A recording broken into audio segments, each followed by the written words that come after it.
Welcome, Dr. Buford. Thank you so much for joining us at the Roar webinar series. How are you? I'm doing great today. It's sunny, and I haven't been out yet, but it looks beautiful. I was out this morning. I took my normal 20-minute walk with my sister this morning, and it was beautiful out. It was a little chilly, I have to tell you. Yes, but I mean, I'm just looking at this blue sky, and I'm getting encouraged that the trees are budding. I love it. I love it. Yeah. Well, thank you for joining us. I wanted to first give you a chance to introduce yourself. I'll just say that you're an expert in diversity and inclusion. You're also a co-founder of a company. Can you talk a little bit about what your company does? Yes. Back, I believe it was around 6 years ago, a colleague and myself, we founded V-Suite International. Now, it's interesting. The name is interesting. And the V really stands for vineyard, because it's a fertile place for people for growth. And we started the company as an organization that's going to actually help primarily women to grow and to expand. And we're using a medium of cultural enrichment. So we do a lot of tours to other countries and exposure to music, art, and just continuous learning. So I love that company. It's doing well. We have connections all over the world, and we think we're making a difference. You're also a diversity and inclusion expert. Yes. Many leading companies call on you to help them create strategies around diversity and inclusion, help with the employee resource groups. Talk a little bit about what you do there. Yes. Well, first of all, when it comes to diversity and inclusion, I like to say that I've been doing diversity work ever since I started my career many years ago, because I'm a woman of color, and coming into an organization, you have to find ways to strategize and succeed. So I've always been doing diversity work my entire career, but formally, I became the first Chief Diversity Officer for the Massachusetts Port Authority. And that's when I was in the role formally. And I stayed in that role for 10 years. Wow, that's yeah, a hefty amount of time. It is. Sometimes I think it was too long, but there was a lot of work to be done transitioning the organization from simply a compliance-minded organization to more of a transformational organization that was really embedding diversity into the DNA of the organization, so that it would be a part of the way that work is done on a day-to-day basis, and also the way that work is actually integrated into strategic planning. I want to, before we start talking about your work in diversity and inclusion, I want to talk a little bit about you, about your leadership style, who you are as a leader, what does success mean to you. So we'll start with who you are as a leader. Well, when I think about who I am as a leader, I think about three key qualities that I work with. And one of those is resilience. I believe that resilience is such an important quality for a leader, because everything is changing around you. And I started in high, I guess you could say, academia, and then I went straight into technology. And I tell you, I learned in technology that everything was changing from hour to hour, from day to day. So resilience is so important. Learning how not to let setbacks, disappointments, and changes stop you or paralyze you. And I had to personally work hard to overcome challenges, let go, and move forward. Nice. So resilience and learning how to move forward when at times of challenge, like we are now with the pandemic. Exactly. This is a time when Camille Ali Jackson was on the show last week, and she talked about, and I keep repeating this quote, but I just like it so much. It's easy to lead when things are easy. And I think that with the pandemic, what does that look like for you? How does things change for your business? Well, first of all, to me, right now, a great business leader is able to pivot and is agile and able to change and able to adapt. Those are very important qualities for leaders, and especially now. But also another quality that I value in this environment is compassion. And I believe that compassionate leadership is essential. And this is, basically always looking for feeling motivated, motivating people to happiness and well-being is very important to factor into the way that you lead. So to me, today, the leaders that are doing the best job under the circumstances that we're in are those leaders that are actually practicing compassion and empathetic leadership right now, every day. I agree with you. I totally agree with you. As you think about D&I, the leadership style that you have, and what that looks like for corporations, what are you finding out there? Well, unfortunately, I find that because D&I is not always viewed as an essential part of the organization, it gets done and then it has to start all over again when a new D&I leader comes on board. So you're always in that continuous mode of gearing up. Mm-hmm. So what I'm really trying to encourage organizations to do is to conduct diversity, inclusion, and equity in such a way that it is a part of the organization's DNA, that it is viewed just as essential as, say, sales or research or marketing. It is a viable part of the organization. And it's normalized. And it's normalized. It's not done as an, I have to admit, oftentimes D&I gets called in when something goes wrong. Right. And there are so many opportunities that are missed because diversity, equity, and inclusion is when it is a part of the everyday operations, then D&I is always at the table where it needs to be, and you're able to benefit from having a D&I voice in all of the work that's being done in the organization. And it is extremely beneficial. Now, when you go to a company, when they've called you in, do you normally work on the strategic plan, or are you getting hands-on working with the different teams?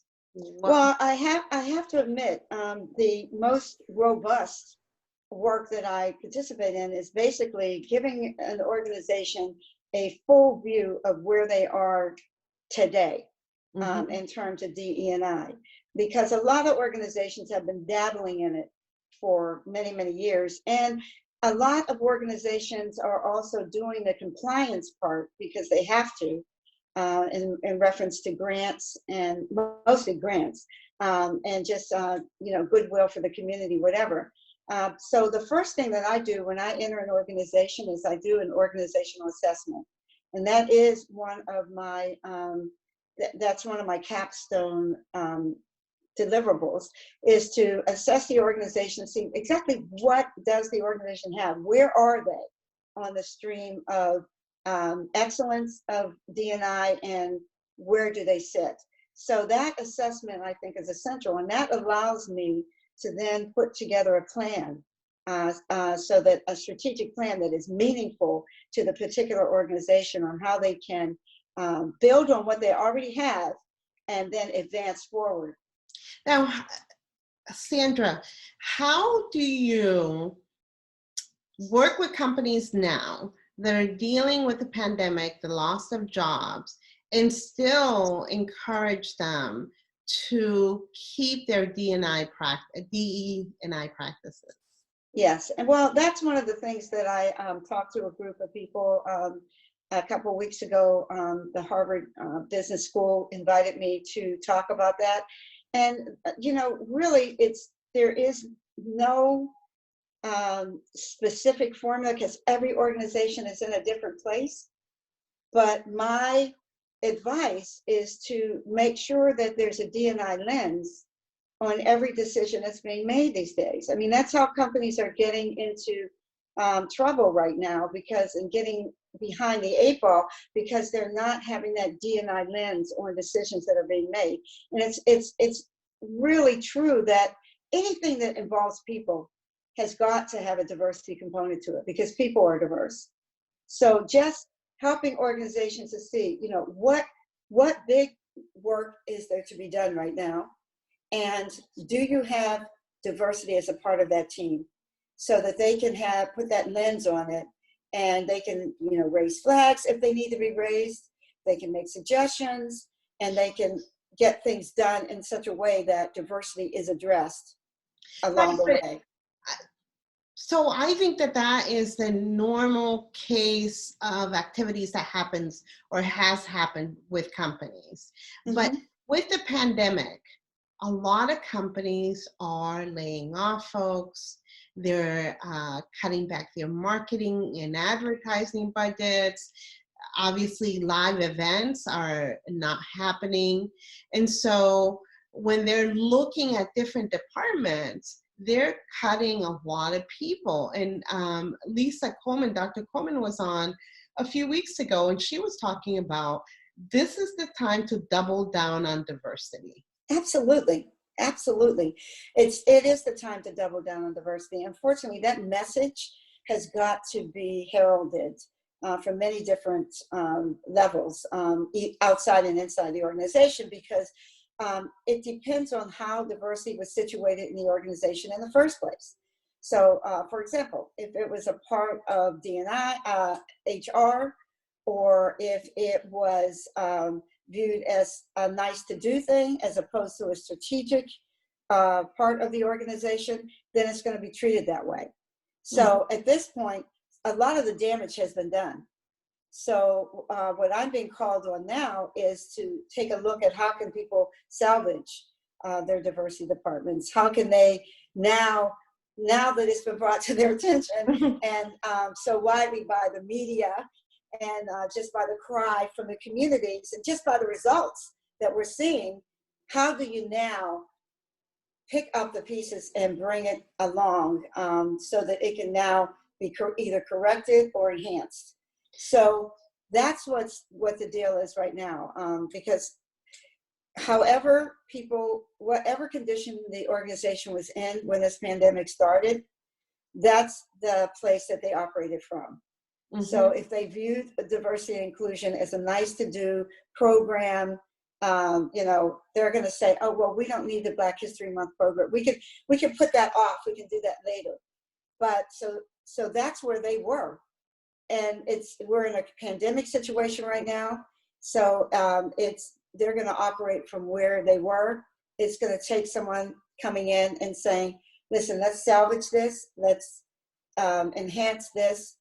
But that's really what the situation is. A lot of organizations just didn't think about it. Right. Well, I know organizations are really looking at employee engagement. They're looking at, I feel like this is a right time to really leverage employee resource groups. Absolutely. Absolutely. They're going to be needed more so than ever right now because organizations now are faced with rebuilding. And they really are going to be bringing people back in a way that is historical, has never happened before, unprecedented. Bringing people back and looking at physical space as well as how people interact. And the task is huge.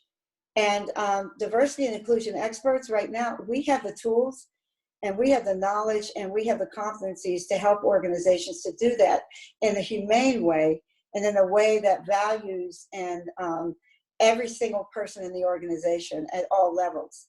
So diversity and inclusion experts are needed more now than ever as people redo their organizations, reconfigure them logistically, as well as just even work-wise, the way they define jobs and so forth.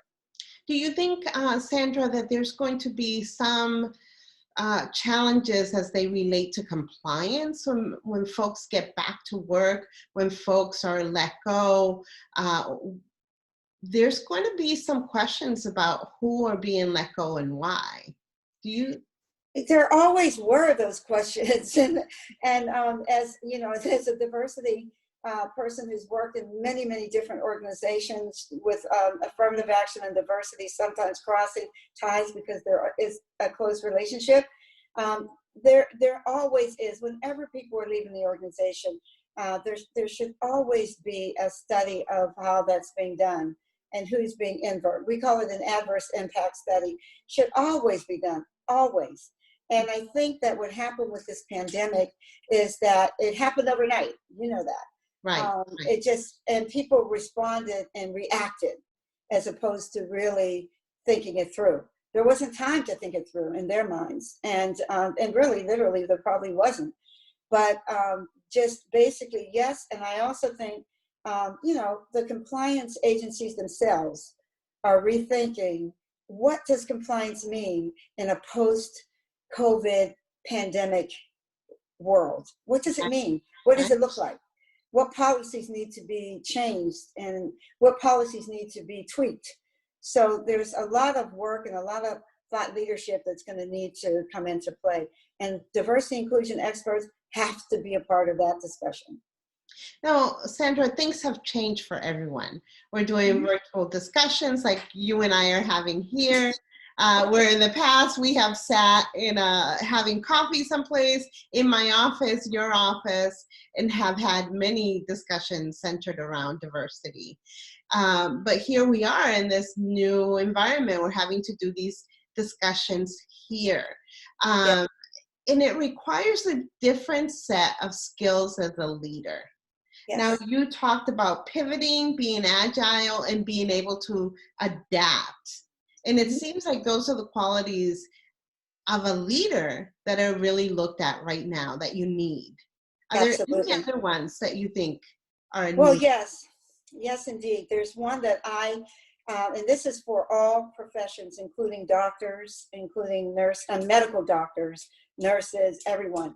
And that is really getting yourself in a continuous learning mode. I had a lot of debates when this COVID first surfaced with medical doctors, and they were going by their textbook learning about viruses. And that, you know, and I have deep, deep respect for that. However, this virus has proven itself to be different than any other virus that we've dealt with. And not only that, this virus is a pandemic on a worldwide scale. So being in a mode of continuous learning, being open to new ideas, not being stuck in a rut of this is what the textbook says, or this is what I've experienced, but actually opening up your mind. And you know what? I'm going to be honest with you. It takes something that starts with an H that a lot of us Ph.D.s and M.D.s don't like sometimes, and that's humility. I thought you were going to say hustle. I really thought you were going to say hustle. Hustle? No, I'm saying humility, because, you know, it is a shock to a lot of people of the way this virus is morphing, the way it is developing, the way it's impacting people. And, you know, and it is a case in diversity, really, because every day they find out new things about this virus and how it's transmitted, how it affects different people, different age groups. At first they were so worried about the older ones, and they should be, but because older ones lose a lot of their immunity and so forth. But now it's impacting children, and we have young people in their mid-term of life who are losing their limbs, and so this virus really calls for people to be in a continuous learning mode. In fact, you know, I believe that continuous learning and that ability to continually be open for learning is like gold. It's like gold, and it's one of the keys for a successful leader. Plus, I think that the opportunity to look at yourself, look at what you could possibly learn to make you better. As you said, what did you call it? Continuous learning mode. Yes. Mm-hmm. If you're able to reflect, you're self-directed enough, then this is also an opportunity for you to look at what additional skills you need, what additional, I don't want to say modalities, but let's talk about being empathetic. Being at the what? I didn't hear empathetic. you. Being Empathetic. empathetic Oh, leader. let's talk about that. Let's talk about that.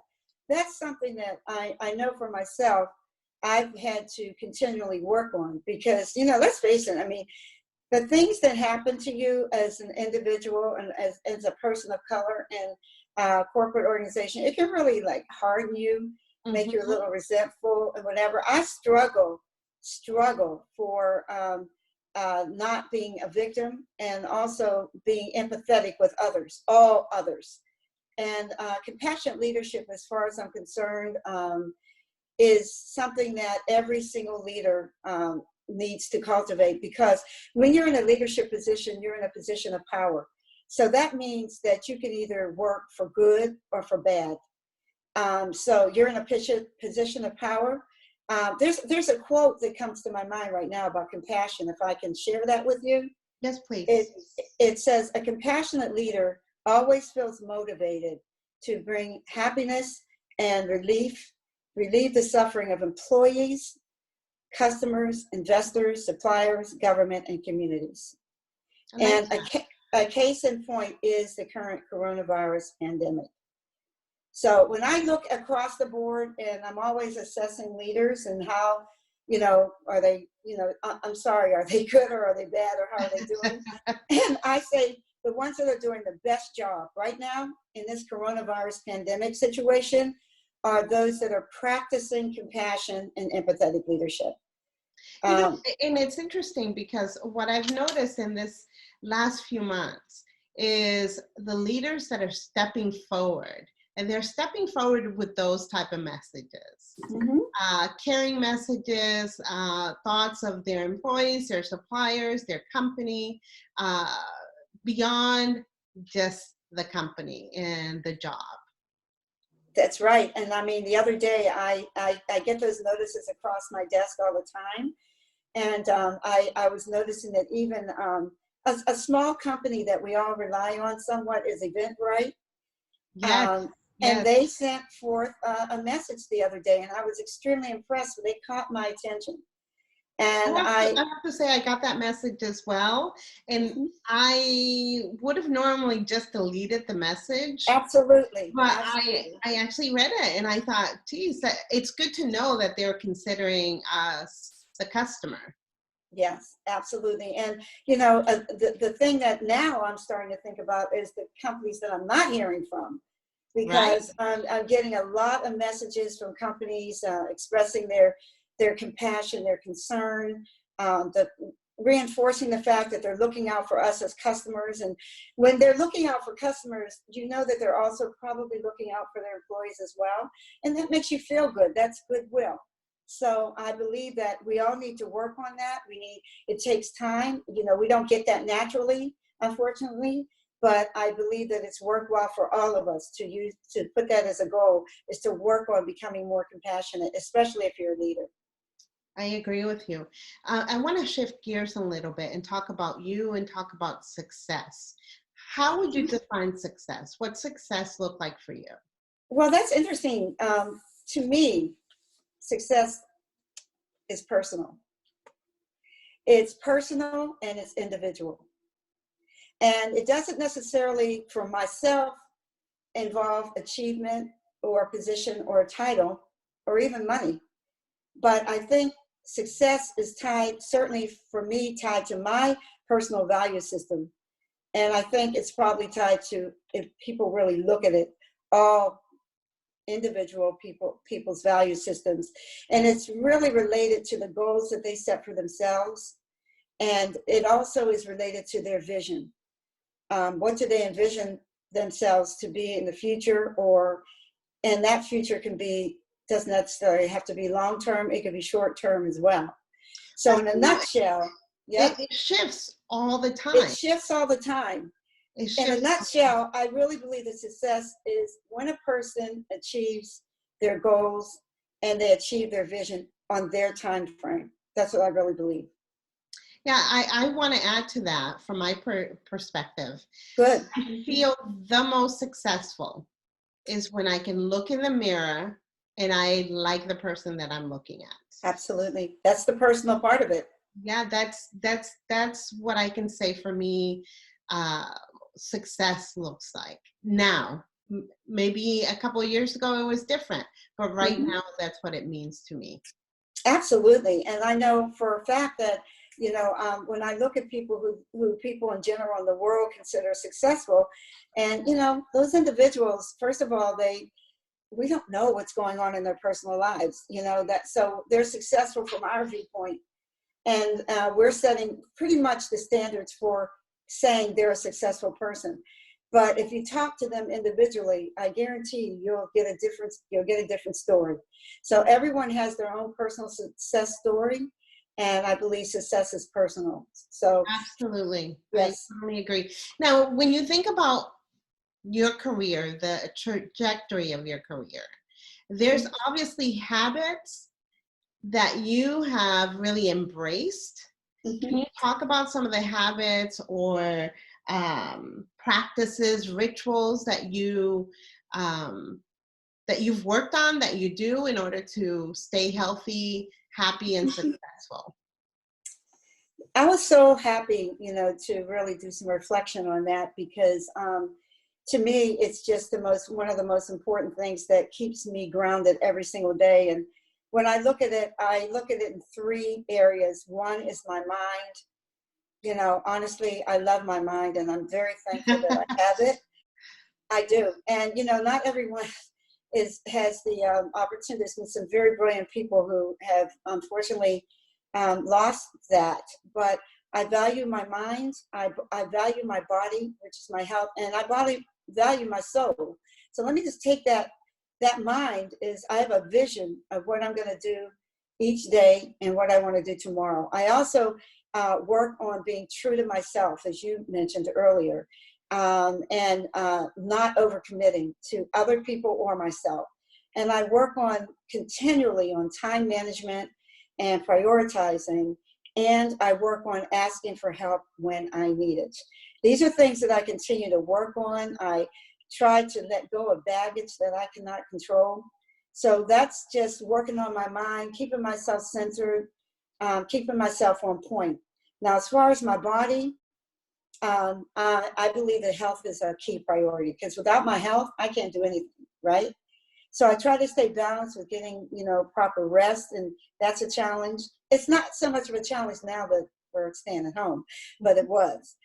Staying balanced, exercising, trying to think about my physical health as a lifestyle, and also taking care of my health by keeping my doctor's appointments, which is something that in the past I've moved out. Oh, I'll do that. Okay, let me move that.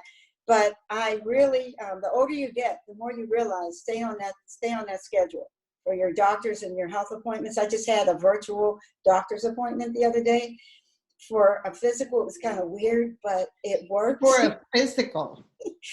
Well, just a part of the physical. Okay. But basically, and then the last thing, now this is important, the soul. Because my personal belief is that your soul is you. It's your personality. It's who you are as a person.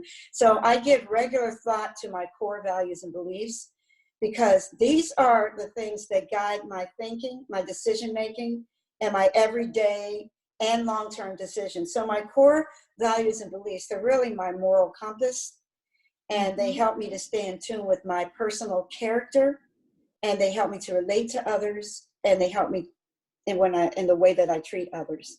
So mind, body, and soul, that's where my habits are grounded, and I really truly work on those things every day. Oh, that's wonderful. I try to. I have to say that I am eating better, I'm exercising more, and I'm reflecting more than I have in years. Really. It's like it's the reset we needed with the staying at home. Yes, I wish it was for other reasons, but yes. How many times in the past, and we just have one last minute, did you say to yourself, oh, I wish I could stay home for a week and do little? Yeah, and now we're here. Dr. Buford, it was so great having you on the Roar webinar series, and I look forward to hearing more about great things that you are doing. Thank you so much for having me. I was really, really grateful to get this opportunity. And I have a lot to say, a lot more to say. I guess I'll just have to write a book. That would be wonderful. Okay. Thank you All so right. much and have a great rest of the week. Thank you, Josefina.